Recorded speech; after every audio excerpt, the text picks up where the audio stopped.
పండగలే.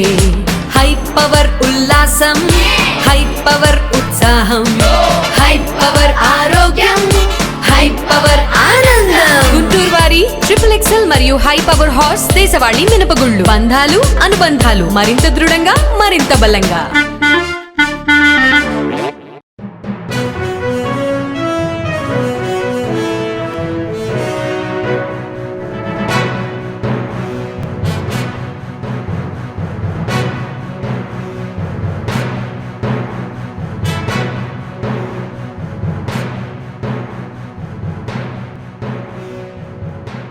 నమస్తే, welcome to NXT J news. నాటి వార్తా విశేషాలు. ఈ నెలలోనే DSC నోటిఫికేషన్ విడుదల చేస్తామని విద్యాశాఖ మంత్రి లోకేష్ ప్రకటించారు.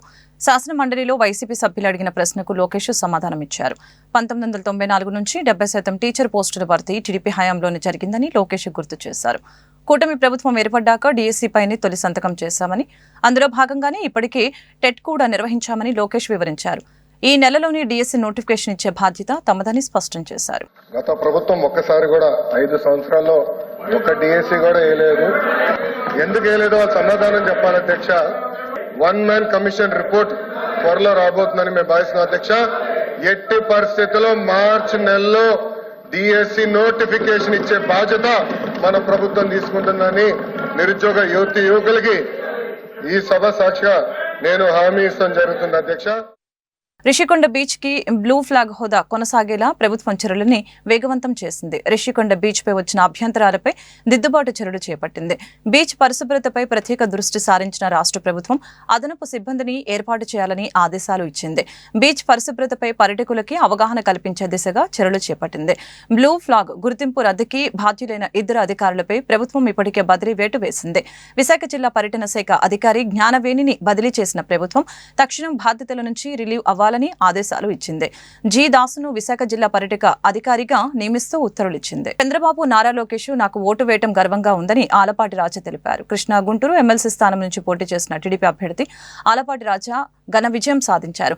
తన ప్రత్యర్థిపై 82,319 ఓట్ల మెజారిటీతో ఆయన గెలుపొందారు. ఆలపాటి రాజాకు 1,45,057 ఓట్లు రాగా ప్రత్యర్థి PDF అభ్యర్థి లక్ష్మణరావు 62,737 ఓట్లు వచ్చాయి. ఈ సందర్భంగా ఆలపాటి మీడియాతో మాట్లాడారు. ఇది అపూర్వమైన విజయమని చెప్పారు. కూటమి అభ్యర్థిని గెలిపించాలని ప్రజలు ముందే డిసైడ్ అయ్యారని అన్నారు. తన మెజారిటీకి వచ్చినన్ని ఓట్లు కూడా PDF అభ్యర్థికి రాలేదని ఎద్దేవా చేశారు. PDF కూడా ఇతర రాజకీయ పార్టీల తయారైతే సమాజంలో గౌరవం తగ్గిపోతుందని చెప్పారు. ముఖ్యమంత్రి చంద్రబాబు, మంత్రి నారా లోకేష్ తనకి ఓటు వేయడం గర్వంగా ఉందని అన్నారు. తాను నిత్యం ప్రజల మధ్య ఉండే వ్యక్తినని చెప్పారు.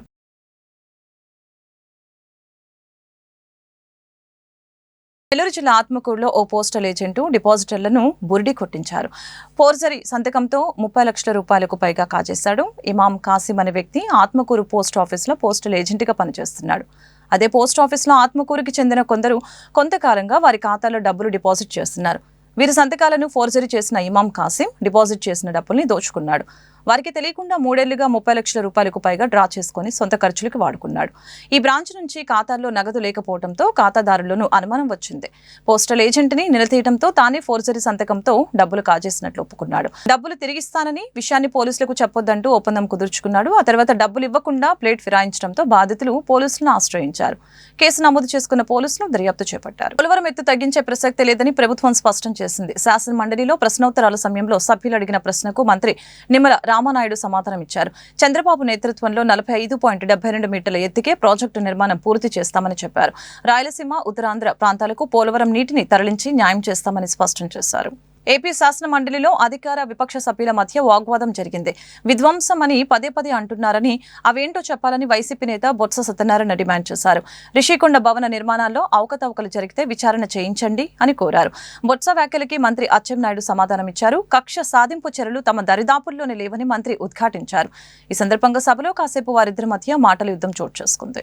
గోదావరి జలాలు అటు ఉత్తరాంధ్రకు ఇటు రాయలసీమకి ప్రవహించి ఉండేటువంటి అధ్యక్ష, అటువంటి పోలవరం ప్రాజెక్టును ముంచేసినటువంటి వాళ్ళు, అదేవిధంగా 100% పూర్తయినటువంటి డయాఫ్రామ్ వాళ్ళని ధ్వంసం చేసినటువంటి వాళ్ళు, అదేవిధంగా ఏదైతే పోలవరం ప్రాజెక్టుకి తమ విలువైనటువంటి భూములు త్యాగం చేసినటువంటి నిర్వాసితులు ఎవరైతే ఉన్నారో వాళ్ళకి 5 సంవత్సరాల్లో 19-24 మధ్య ఒక్క రూపాయి కూడా వాళ్ళకి ఇవ్వనటువంటి వాళ్ళు కూడా ఈరోజు పోలవరం గురించి, పోలవరం ఎత్తు గురించి మాట్లాడేటువంటి అర్హత లేదనే విషయాన్ని మీ ద్వారా తెలియజేసుకుంటూ ఉన్నాను అధ్యక్ష. మీరు పోలవరం ఎత్తుని తగ్గిస్తున్నారా లేదా, తగ్గిస్తారా లేదని అడుగుతున్నప్పుడు దానికి సమాధానం చెప్పలేదు కదా అధ్యక్ష.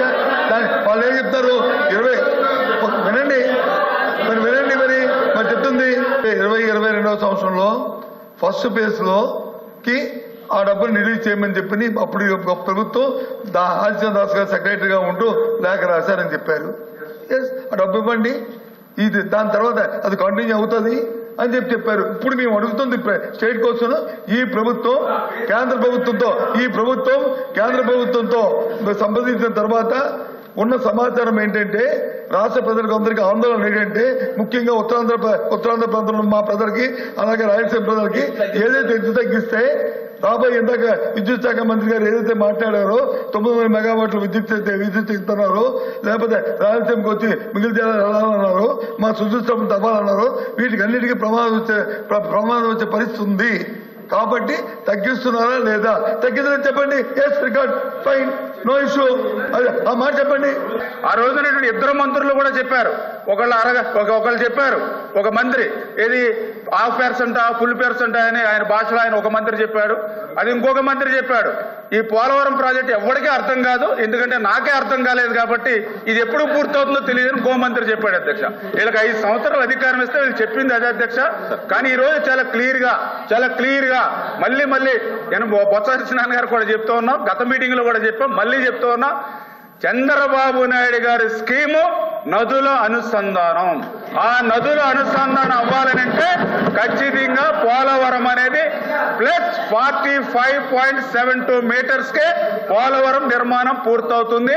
ఆ ప్లస్ 45.72కి పోలవరం నిర్మాణం పూర్తి చేసి ఆ గోదావరి జలాలు వాళ్ళ మరి ప్రభుత్వం ఇవ్వలేకపోయినా ఉత్తరాంధ్రకు మేము నీళ్లు తీసుకెళ్లిస్తాం, అదేవిధంగా వాళ్ళ రాయలసీమకు కూడా మేము నీళ్లు ఇస్తామని చెప్పి మీ ద్వారా 3 రాజధానులే తమ ప్రభుత్వ విధానమని ఈ నినాదంతో ఎన్నికలకు వెళ్తామంటూ గత ఎన్నికల ముందు గంభీరంగా చెప్పి మట్టి కరిచిన వైసీపీ ఇప్పుడు ఆ విషయంలో పునరాలోచనలో పడింది.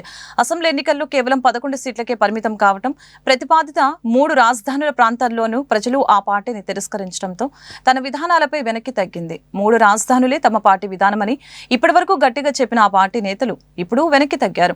రాజధానిపై తమ విధానాన్ని పునరాలోచించుకుంటామని శాసన మండలిలో విపక్ష నేత బొత్స సత్యనారాయణ ప్రకటించారు. అప్పట్లో ఉన్న పరిస్థితుల్ని బట్టి తాము 3 రాజధానుల వైపు వెళ్తామని బొత్స అన్నారు. అప్పట్లో ఉన్న పరిస్థితుల్ని బట్టి తాము 3 రాజధానుల వైపు వెళ్లామని బొత్స తెలిపారు. రాజధానిపై ఇప్పుడు తమ విధానం ఏమిటనేది చర్చించి చెబుతామని స్పష్టం చేశారు. ఈ అంశంపై పార్టీలు సమగ్రంగా చర్చించి తమ నిర్ణయాన్ని వెల్లడిస్తామని తెలియజేశారు. మేము చెప్పాం కదండి, మా విధానం 3 రాజధానులు అవసరం చెప్పాను నేను ఆ రోజుకి. మళ్ళీ ఈ రోజు నువ్వు అడుగుతున్నావు కాబట్టి మా పార్టీ విధానాన్ని మేము డిస్కస్ చేసుకొని చెప్తాము. ఆ రోజుకి మాది 3 రాజధానులు మా విధానం. ఆ రోజుకి నేను ఈ రోజుకి మళ్ళీ పార్టీ డిస్కస్ చేసుకొని చెప్తాను. మేము డిస్కస్ చేసుకొని మేము చెప్తాము. ఆ రోజుకి మా విధానం ఇది. అందులో ఇక్కడ శాసన రాజధాని పెడదామని ఇక్కడ వచ్చి తయారు చేద్దామని అనుకున్నాం. ఈ రోజు మీరు అడిగారు కాబట్టి మళ్ళీ ఈ సమస్య మళ్ళీ ముందుకు వస్తే దాని మీద డిస్కస్ చేసుకొని మేము చెప్తాం. విద్యతో పాటు క్రీడల్లో విద్యార్థులు ప్రతిభ చూపాలని గుంటూరు పశ్చిమ ఎమ్మెల్యే గల్లా మాధవి ఆకాంక్షించారు. ప్రస్తుతం విద్యా వ్యవస్థలో నెలకొన్న మితిమీరిన పోటీ కారణంగా విద్యార్థులు ఒత్తిడికి లోనవుతున్నారని ఆందోళన వ్యక్తం చేశారు. ఆటపాటలతో ఉల్లాసంగా ఉండవలసిన విద్యార్థులు కనీసం వెలుతురు లేని ఇరుకు గదుల్లో మగ్గిపోతున్నారని ఆవేదన వ్యక్తం చేశారు. ఆటలకు దూరంగా ఉంటున్న విద్యార్థుల మానసిక స్థితిపై ఎమ్మెల్యే అసెంబ్లీలో ప్రస్తావించారు. క్రీడా మైదానం ఉన్న స్కూల్స్ కి ఇక నుంచి అనుమతులు ఇవ్వాలని విద్యాశాఖ మంత్రికి ఎమ్మెల్యే విజ్ఞప్తి చేశారు. గుంటూరు పశ్చిమ నియోజకవర్గం అధ్యక్ష, పోటీ అనేది నేటి విద్యా విధానంలో ప్రథమంగా కనిపిస్తున్న వైఖరి అధ్యక్ష. అయితే దీనికోసం పిల్లలు మితిమీరిన ఒత్తిడికి లోనవుతున్నారు అధ్యక్ష. ఆటపాటలకు దూరంగా ఇరుకు భవనాల్లో ఏమాత్రం సరైన వెంటిలేషన్ కూడా లేని పరిస్థితుల్లో పిల్లలకు బోధన జరుపుతున్నారు అధ్యక్ష. ఉన్నత విద్యారోహణ పిల్లలకు అత్యవసరమే అయినప్పటికీ ఆటపాటలకు తగిన ప్రాధాన్యత ఉండాలి అధ్యక్ష. అందుకు మైదానాలు చాలా అవసరం అధ్యక్ష. కానీ అత్యధిక పాఠశాలలకి మైదానం లేని పరిస్థితులు కనిపిస్తున్నాయి అధ్యక్ష.